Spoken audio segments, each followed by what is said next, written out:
நீதிக்கதையின் பெயர் சிங்கத்தின் நிழலில்.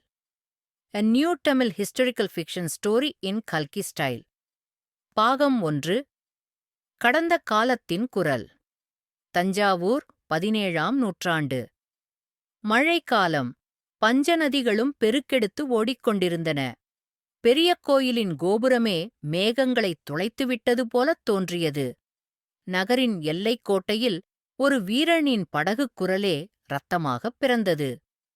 நான் ராசராஜ சிங்கன், என் பாட்டனின் இரத்தத்தையும் என் தந்தையின் நியாயத்தையும் எடுத்துச் செல்ல வந்தவன். இவன்தான் கதையின் நாயகன். ராசராஜ் சிங்கன் பாண்டிய மன்னரின் வாரிசு.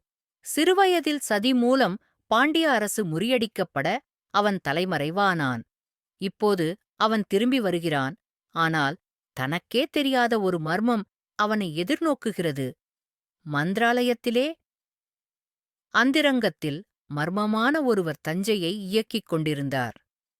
அவன் வந்துவிட்டான், இரத்தமழைக்கும் என்று கோணல்கண் ஜோதிடன் பகிரங்கமாகக் கூற இரவிலும் அமைதியில்லை. புதிரும் பயமும். ராசராஜ் சிங்கனின் பாதையில் புதிர்கள் அடுக்கடுக்காக காத்திருந்தன. யார் அவனுடைய உண்மையான எதிரி? அவனுடைய குடும்ப மரபு எப்படி மறைக்கப்பட்டது?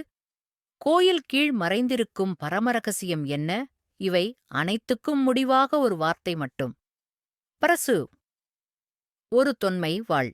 அதை மட்டும் பெற்றால் தான் அரசன் யாரென்று நிரூபிக்க முடியும். நூல் தொடரும்.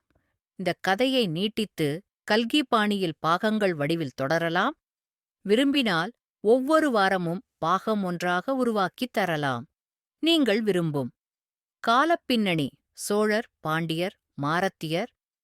அரசியல், காதல், மர்மம் ஆகியவற்றின் சுருக்க விகிதம்.